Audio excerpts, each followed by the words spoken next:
आज हम यूनिट 4 अध्याय 6 विद्युत चुंबकीय प्रेरण के अंतर्गत विद्युत चुंबकीय प्रेरण की घटना के बारे में पढ़ेंगे। ठीक है, पिछली क्लास में हम चुंबकीय फ्लक्स के बारे में पढ़े हैं। तो जब तक आप चुंबकीय फ्लक्स नहीं समझेंगे तब तक आपको विद्युत चुंबकीय प्रेरण के बारे में समझ में नहीं आएगा, तो आपको वो समझना जरूरी है। ओके, तो इसको समझने के पहले हम कुछ इस विद्युत चुंबकीय प्रेरण की घटना को फैराडे नामक माइकल फैराडे थे, उन्होंने इसके बारे में बताया। तो माइकल फैराडे ने जो हम पिछले यूनिट में ऑर्स्टेड का प्रयोग देखे हैं, उनके प्रयोग को देखकर, उनके एक्सपेरिमेंट को देखकर, ऑर्स्टेड के एक्सपेरिमेंट को देखकर उनको आगे मतलब इस विद्युत चुंबकीय प्रेरण के बारे में उनको प्रेरणा मिली। तो वहाँ पर क्या हुआ था उस चीज़ को हम थोड़ा सा देख लेते हैं, फिर यहाँ पर विद्युत चुंबकीय प्रेरण की घटना को समझेंगे। चलिए, उन्होंने वहाँ पर ऑर्स्टेड नामक भौतिक शास्त्री थे, उन्होंने क्या किया, एक चालक तार लिया। इस चालक तार में विद्युत धारा प्रवाहित किए, जो अरेंजमेंट करते विद्युत परिपथ बना के विद्युत धारा प्रवाहित किए। तो वहाँ इस चालक तार के चारों तरफ संकेंद्री रूप में चुंबकीय बल रेखाएं वहाँ उत्पन्न हो जाती है। तो ये जो चुंबकीय बल रेखाएं उत्पन्न होती है, यानी कि विद्युत धारा के प्रवाह से वहाँ पर चुंबकीय क्षेत्र उत्पन्न होता है। यही चीज़ इस ऑर्स्टेड के प्रयोग का यही निष्कर्ष निकला। ठीक है, इसका मतलब हम यहाँ ये कह सकते हैं कि विद्युत धारा के चुंबकीय प्रभाव के बारे में हमको यहाँ पर पता चला था। इसी से ही हम लोग इस चीज़ को समझ पाए। मतलब यहाँ क्या हुआ कि विद्युत धारा प्रवाहित करने से चुंबकीय क्षेत्र उत्पन्न हुआ। ये सारांश, मतलब हम इस निष्कर्ष पर ऑर्स्टेड के प्रयोग से हम ये पहुँचे। तो इस चीज़ को देखकर फैराडे नामक भौतिक शास्त्री थे, उन्होंने ये सोचा कि जस्ट इसका विपरीत तो होना चाहिए। मतलब चुंबकीय क्षेत्र अगर मौजूद है, विद्युत चुंबकीय क्षेत्र अगर है, तो चुंबकीय क्षेत्र से विद्युत धारा प्रवाहित होनी चाहिए। ठीक है, तो इसके लिए उन्होंने इस चीज़ को प्रूफ करने के लिए उन्होंने क्या किया, एक चुंबक लिए, कुंडली लिए और एक चुंबक लिए। ठीक, और यहाँ पर उन्होंने एक धारामापी यहाँ पर लगा दिए। ये हो गया, ये चुंबक इस प्रकार से। और इन दोनों के आधार पर वे बहुत सारे एक्सपेरिमेंट करते रहे। और उसके बाद जब वे एक्सपेरिमेंट करते रहे वो किसी एक फाइनल रिजल्ट पर वो नहीं पहुंच पाए, तो उन्होंने कुंडली और चुंबक को ऐसे ही छोड़ दिया। इस चुंबक को इस कुंडली के अंदर में डालकर वो छोड़ दिए। अब छोड़ दिए तो वो देखे कि इस धारामापी में विक्षेप होने लगा, यानी ये जो इसका संकेतक है वह विक्षेपित हुआ। लेकिन यहाँ पर बैटरी नहीं लगी है। क्लियर, यहाँ पर बैटरी नहीं जुड़ी थी। तो इस तरह से इस चीज़ को देखकर वे फिर जिस चीज़ के लिए इस वाले चुंबकीय क्षेत्र से विद्युत धारा उत्पन्न होना चाहिए, उसी चीज़ के लिए वे इसी तथ्य के लिए एक्सपेरिमेंट कर रहे थे, तो उस रिजल्ट पर वो पहुंच गए और वे ये कह सके कि विद्युत चुंबकीय प्रेरण की घटना हो सकती है, यानी चुंबकीय क्षेत्र से विद्युत धारा उत्पन्न होती है और यही विद्युत चुंबकीय प्रेरण की घटना है। तो इसके लिए वे बहुत सारे एक्सपेरिमेंट करते रहे और अलग अलग एक्सपेरिमेंट करे और उनके अकॉर्डिंग वे उससे रिलेटेड एक एक तथ्य देते गए। तो उस चीज़ को हम पॉइंट टू पॉइंट देख लेते हैं, विद्युत चुंबकीय प्रेरण की घटना को। ठीक है, एक्सपेरिमेंट में उन्होंने, यानी पहली कंडीशन में स्टार्टिंग में ही इस तरह से उन्होंने क्या लिया, एक कुंडली लिया जिससे धारामापी इस तरह से यहाँ पर अटैच है और पास में चुंबकीय द्विध्रुव रखे, यानी एक चुंबक, इधर एन ध्रुव है और इधर एस ध्रुव है। चुंबक को यहाँ पर केवल मैंने यहाँ पर इस फॉर्म में ले लिया है, इसको एक एग्जाम्पल के तौर पर, जिसका एन ध्रुव इधर है, एस ध्रुव ये है। यहाँ पर वो इस चुंबक को उन्होंने केवल यहाँ रखा है, मतलब चुंबक स्थिर है। क्लियर? तो इस कंडीशन में यानी जब चुंबक स्थिर है तो इस धारामापी में कोई भी विक्षेप नहीं होता है, यानी यह जीरो दिखा रहा है। ओके, जीरो की तरफ यह निर्देशित कर रहा है। तो इस प्रकार से यानी जब चुंबक स्थिर रहता है तो धारामापी में कोई विक्षेप नहीं होता है। ओके, यानी कोई भी यहाँ पर धारा भी प्रवाहित नहीं होती है। ओके, ये पहला कंडीशन है। ठीक, अब नेक्स्ट कंडीशन देखते हैं। चलिए, इसके बाद हम इस दूसरे कंडीशन पर आते हैं। दूसरी स्थिति में देखिए, यह चुंबक, ये चुंबक यहाँ पर पहले तो स्थिर थी, अब इस चुंबक को के एन ध्रुव को हम इस कुंडली के पास में लाते हैं। इस तरह से परिपथ तैयार है, इस कुंडली के पास में, इसको यहाँ रखा हुआ है, उसको इसके पास में हम लाते हैं। तो जब पास में लाया जाता है तो इस कुंडली में, ये कुंडली है, इस कुंडली में यहाँ पर धारा के प्रभाव के कारण यहाँ पर धारा उत्पन्न होती है। तो उस धारा के प्रभाव के कारण यहाँ इस धारामापी में विक्षेप उत्पन्न हो जाता है। ठीक है, इसके पहले वाले कंडीशन में जब चुंबक स्थिर था तो यहाँ इस धारामापी में कोई विक्षेप उत्पन्न नहीं होता है, कोई रिफ्लेक्शन हमको नहीं दिखता है। लेकिन जब हम इस चुंबक को यहाँ पास में लाते हैं, देखिए यहाँ से हम इधर पास में ला रहे हैं, तो इसमें विक्षेप उत्पन्न हो रहा है और विक्षेप एक दिशा में है। ठीक है, तो ये किस कारण हो रहा है? कुंडली में धारा के प्रभाव के कारण यहाँ पर धारा उत्पन्न हो रही है, तो ये विक्षेप प्रदर्शित कर रहा है।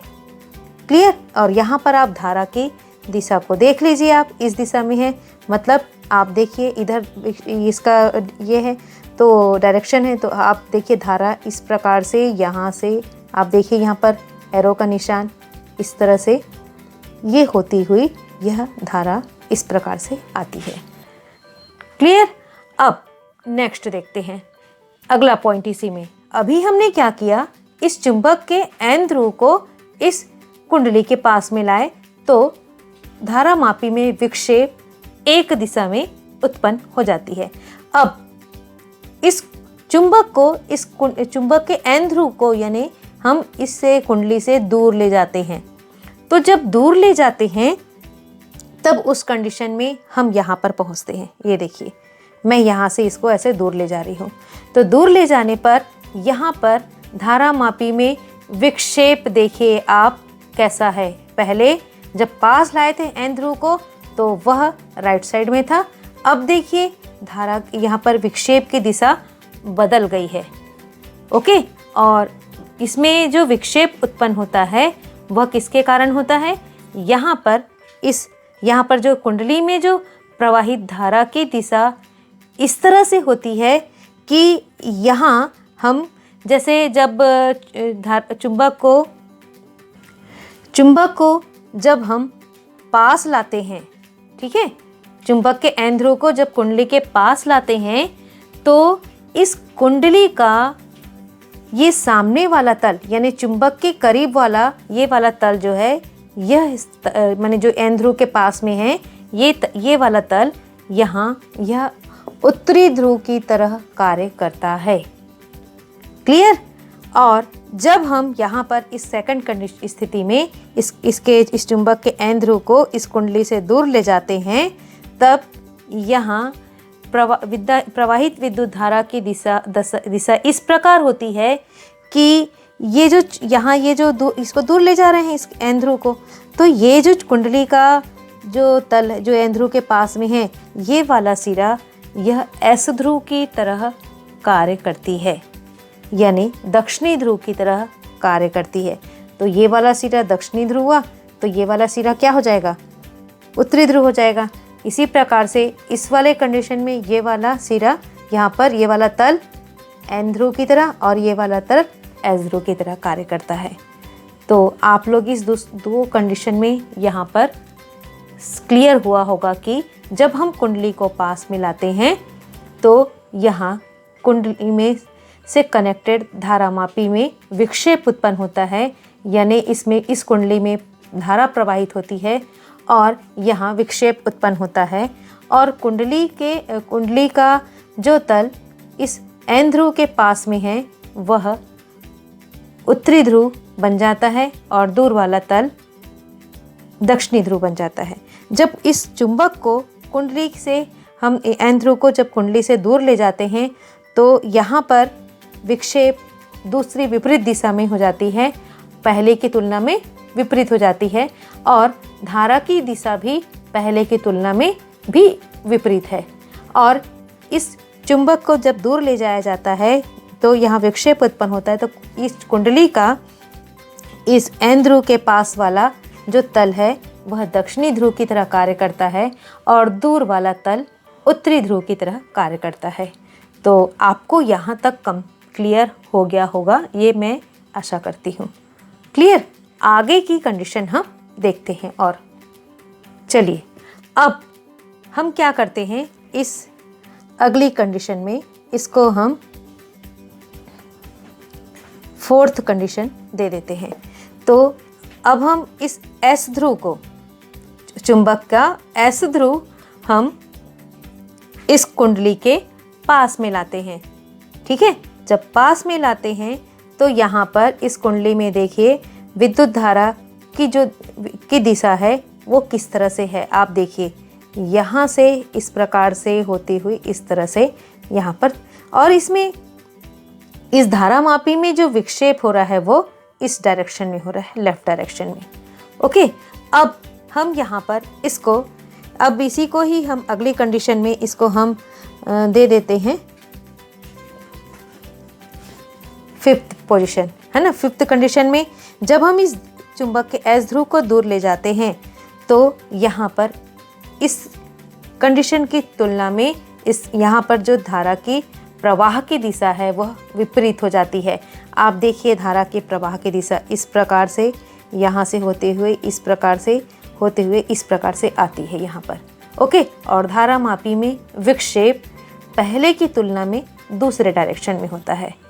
ठीक है, तो इस प्रकार हम ये कह सकते हैं कि जब चुंबक के दक्षिणी ध्रुव को पास लाते हैं या दूर ले जाते हैं तो धारामापी में विक्षेप की दिशा दोनों में देखिए, कंपेयर करिए, दिशा उलट जाती है। यानी जब इधर पहले इधर थी, जब हम पास लाए तो, और जब दूर ले जा रहे हैं तो इसकी दिशा इधर हो गई है। यही बात यहाँ पर कही जा रही है।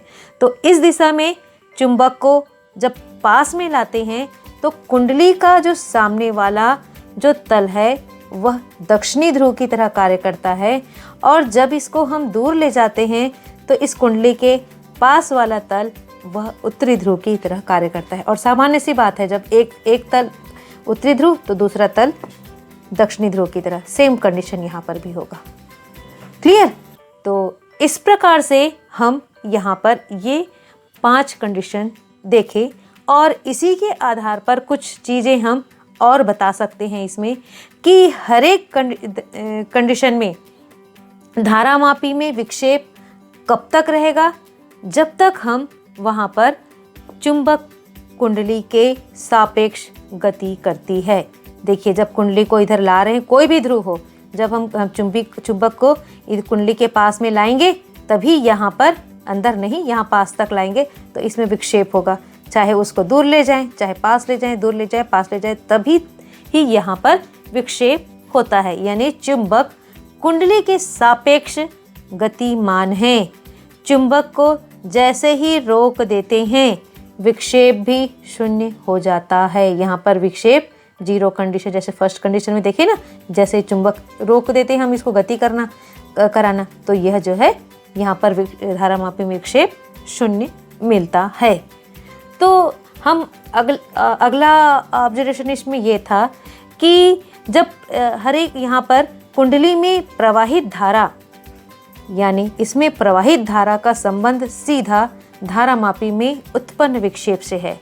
तो कुंडली में प्रवाहित धारा यानी धारामापी में उत्पन्न विक्षेप चुंबक की आपेक्षिक गति पर निर्भर करता है।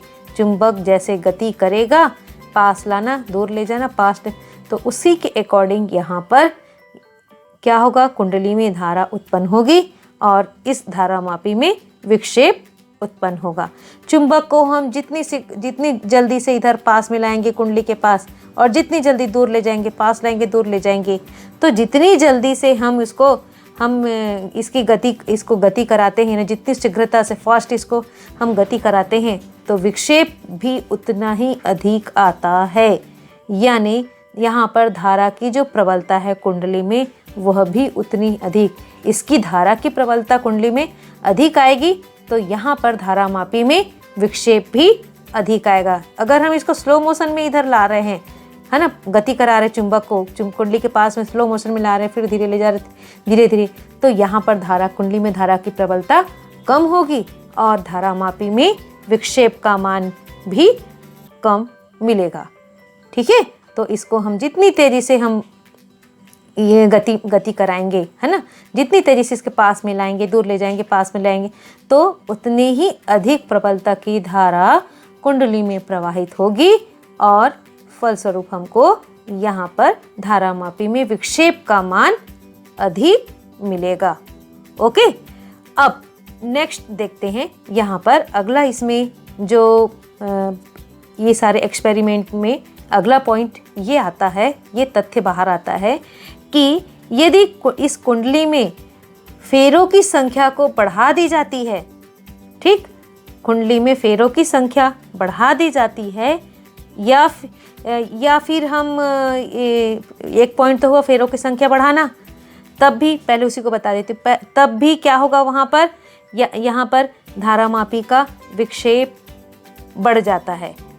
ठीक, और यानी कि धारामापी का विक्षेप कैसे बढ़ेगा, ये कुंडली में फेरों की संख्या तो बढ़ा दी गई है, और कुंडली जब तक धारामापी में फेरों की संख्या बढ़ेगी, लेकिन जब तक इस दोनों के बीच में सापेक्षिक गति नहीं होगी, यानी अगर कुंडली स्थिर है और चुंबक गतिमान है, तो यह जब तक नहीं होगा तब तक यहाँ पर विक्षेप नहीं होगा, चाहे हम फेरों की संख्या क्यों न बढ़ा दें। ओके, तो यानी फेरों की संख्या बढ़ा दी जाती है और कुंडली और चुंबक के बीच में उतनी ही आपेक्षिक गति होती है, यानी तेजी से, तो यहाँ पर प्रवाहित धारा का मान अधिक होगा और धारामापी में विक्षेप अधिक होगा।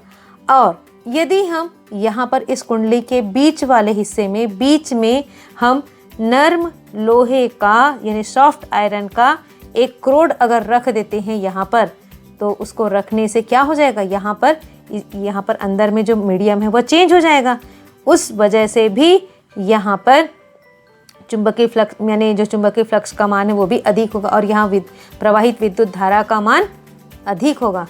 तो प्रवाहित विद्युत धारा का मान अधिक होगा, यानी चुंबक और यानी कब अधिक होगा, जब चुंबक और कुंडली के बीच का ये जो गति है आपेक्षिक गति वह बहुत अधिक होगा। तो यहाँ पर इस कुंडली में प्रवाहित धारा का मान अधिक होगा और धारामापी में विक्षेप अधिक होगा। ओके, विक्षेप बढ़ जाता है।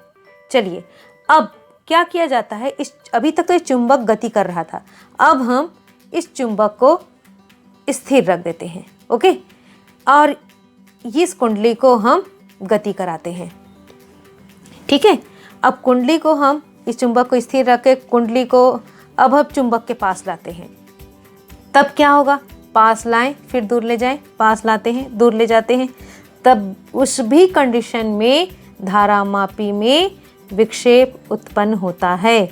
मतलब इस कुंडली में धारा प्रवाहित होती है और धारामापी में विक्षेप उत्पन्न होता है। तो यह किस वजह से होता है कि कुंडली में ये जो धारा उत्पन्न हुई है वह कुंडली और चुंबक के बीच के आपेक्षिक गति के कारण उत्पन्न हुई है यहाँ पर। क्लियर? तो यानी इतना तो क्लियर हो गया कि चाहे चुंबक गतिशील रहे या कुंडली गतिशील रहे, दोनों में से जो भी गतिशील रहे, यहाँ पर कुंडली में धारा प्रवाहित होगी और धारामापी में विक्षेप उत्पन्न होगा। ठीक, इसके अतिरिक्त एक और पॉइंट इसमें आता है कि यदि कुंडली में के श्रेणी क्रम में, इस कुंडली के श्रेणी क्रम में कोई उच्च प्रतिरोध वाला तार अगर जोड़ दिया जाता है, यहीं पर उच्च प्रतिरोध वाला अगर तार जोड़ दिया जाता है तो क्या होगा, जितनी धारा यहाँ पर प्रवाहित हो रही है तो वह जो है फिर इधर बढ़ जाएगी। तो यहाँ पर कुंडली में प्रवाहित माने 2 इधर भी फंस जाएगी उस उच्च प्रतिरोध वाले तार में। तो क्या होगा, यहाँ पर जो धारा प्रवाहित हो रही है, इस कुंडली में जो धारा प्रवाहित हो रही है उसकी प्रबलता कम हो जाएगी, धारा का मान घट जाएगा यहाँ पर, है ना, प्रबलता घट जाएगी। तो इस वजह से यहाँ पर धारामापी में क्या होगा, विक्षेप भी कम हो जाएगा, क्योंकि उसका इसमें जितनी धारा आ रही थी वह तो 2 हिस्सों में बढ़ गई ना, वो उच्च प्रतिरोध से भी वाले तार से भी होकर जाएगी। यहीं पर हम अगर कनेक्ट कर देते हैं तो ठीक। तो इस प्रकार ये सारे पॉइंट्स फैराडे के प्रयोगों के आधार पर आए और इससे वे इस निष्कर्ष पर पहुंचे कि जब चुंबक और कुंडली के बीच में आपेक्षिक गति होती है तो कुंडली में एक प्रेरित विद्युत वाहक बल उत्पन्न हो जाता है। और इस प्रेरित विद्युत वाहक बल को, यानी जब एक बार फिर से रिपीट कर देती हूँ, इन सारे प्रयोगों के आधार पर यह निष्कर्ष निकला कि जब चुंबक और कुंडली के बीच में आपेक्षिक गति होती है तो कुंडली में एक विद्युत वाहक बल उत्पन्न हो जाता है, जिसे प्रेरित विद्युत वाहक बल कहा जाता है। क्योंकि हम देख रहे हैं कि यहाँ पर ये जो कुंडली से संबंध जो ये परिपथ है वह बंद परिपथ है। तो यदि कुंडली एक बंद परिपथ के रूप में है तो प्रेरित विद्युत वाहक बल के कारण कुंडली में विद्युत धारा प्रवाहित होने लगती है और इसी विद्युत धारा को प्रेरित विद्युत धारा कही जाती है। और इस प्रकार ये जो घटना जो घटित हुई है, यह घटना विद्युत चुंबकीय प्रेरण यानी इलेक्ट्रोमैग्नेटिक इंडक्शन कहलाता है। ठीक है, क्लियर हुआ? इसको मैं फिर से रिपीट कर देती हूँ कि जब चुंबक और कुंडली के बीच में आपेक्षिक गति होती है तो कुंडली में एक विद्युत वाहक बल उत्पन्न हो जाता है, जिसे प्रेरित विद्युत वाहक बल कहा जाता है। यदि यहाँ पर यह कुंडली एक बंद परिपथ के रूप में है तो इस प्रेरित विद्युत वाहक बल के कारण इस कुंडली में विद्युत धारा प्रवाहित होने लगती है। इस धारा को प्रेरित धारा यानी इंड्यूस्ड करंट कहा जाता है। और यह घटना विद्युत चुंबकीय प्रेरण कहलाती है। ठीक, और यहाँ पर प्रेरित विद्युत वाहक बल कुंडली के प्रतिरोध पर, इस कुंडली का कुछ न कुछ तो प्रतिरोध होगा, तो प्रेरित विद्युत वाहक बल जो उत्पन्न होता है उसका मान कुंडली के प्रतिरोध पर निर्भर नहीं करता है। ये चीज़ हमको याद रखना है। और प्रेरित धारा इस पर निर्भर करती है। क्लियर? प्रेरित धारा कुंडली के प्रतिरोध पर निर्भर करती है, लेकिन प्रेरित विद्युत वाहक बल कुंडली के प्रतिरोध पर निर्भर नहीं करती है। ओके, जब एग्जाम में ये क्वेश्चंस पूछे जाएंगे तो आपको ये 5 कंडीशंस बताने हैं। डायग्राम विथ डायग्राम एक बार देख लीजिए और पॉइंट्स मैं आपको बता देती हूँ। देखिए, पहला कंडीशन, उसके बाद दूसरा कंडीशन, तीसरा कंडीशन। दूसरे कंडीशन में चुंबक को के एंध्रुव को कुंडली के पास ला रहे हैं। तीसरे कंडीशन में चुंबक को के एंध्रुव को कुंडली से दूर ले जा रहे हैं। चौथे कंडीशन में चुंबक के एस ध्रुव को कुंडली के पास ला रहे हैं। पांचवें कंडीशन में चुंबक के एस ध्रुव को कुंडली के दूर ले जा रहे हैं। तो इनके पॉइंट्स हम कैसे लिखेंगे एग्जाम्स में, वो देखना है आपको। देख लीजिए आप, यहाँ पर फैराडे ने चुंबकीय क्षेत्र से विद्युत धारा उत्पन्न करने की घटना के बारे में बताया। तो यहाँ पर कुंडली और चुंबक का जो प्रयोग किया गया उन प्रयोगों के आधार पर ये पॉइंट्स आते हैं। पहला कंडीशन, जब चुंबक स्थिर रहता है तो धारामापी में कोई विक्षेप उत्पन्न नहीं होता है। अब यदि चुंबक के उत्तरी ध्रुव को कुंडली के पास लाया जाता है तो कुंडली में उत्पन्न धारा के प्रभाव के कारण धारामापी में विक्षेप उत्पन्न हो जाता है।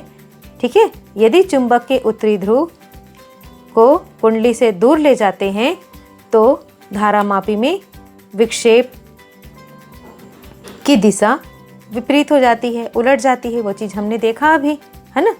अब इस प्रवाहित धारा की दिशा इस प्रकार होती है कि चुंबक के उत्तरी ध्रुव को कुंडली के पास लाने पर कुंडली का चुंबक के सामने वाला तल उत्तरी ध्रुव की तरह कार्य करता है और उत्तरी ध्रुव को दूर ले जाने पर कुंडली का यही तल दक्षिणी ध्रुव की तरह कार्य करता है।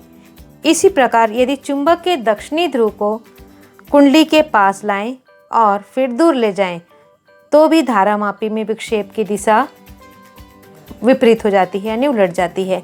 इस दिशा में, इस कंडीशन में चुंबक के पास लाने पर और कुंडली का सामने वाला तल दक्षिणी ध्रुव की तरह, जब एस ध्रुव को ला रहे हैं तो, है ना, और दूर ले जाने पर वह कुंडली के पास कुंडली का तल जो है वह उत्तरी ध्रुव की तरह कार्य करता है। ठीक है, अब नेक्स्ट पॉइंट इसमें ये बताएंगे कि प्रत्येक स्थिति में, हर एक स्थिति में धारामापी में विक्षेप केवल तब तक ही रहता है जब तक कि चुंबक कुंडली के सापेक्ष गतिमान है। जैसे ही हम चुंबक को स्थिर कर देते हैं विक्षेप भी शून्य हो जाता है। ओके, थर्ड पॉइंट, कुंडली में प्रवाहित धारामापी में उत्पन्न विक्षेप से ही संबंध है ना, तो चुंबक की आपेक्षिक गति पर, ये दोनों बात चुंबक की आपेक्षिक गति पर निर्भर करती है, इसको बताएंगे। अब चुंबक को हम जितनी जल्दी गति कराते हैं, है ना, तो विक्षेप उतना ही अधिक होता है, यानी धारा की प्रबलता उतनी ही अधिक होती है। ओके, अब नेक्स्ट पॉइंट पे आ जाते हैं हम।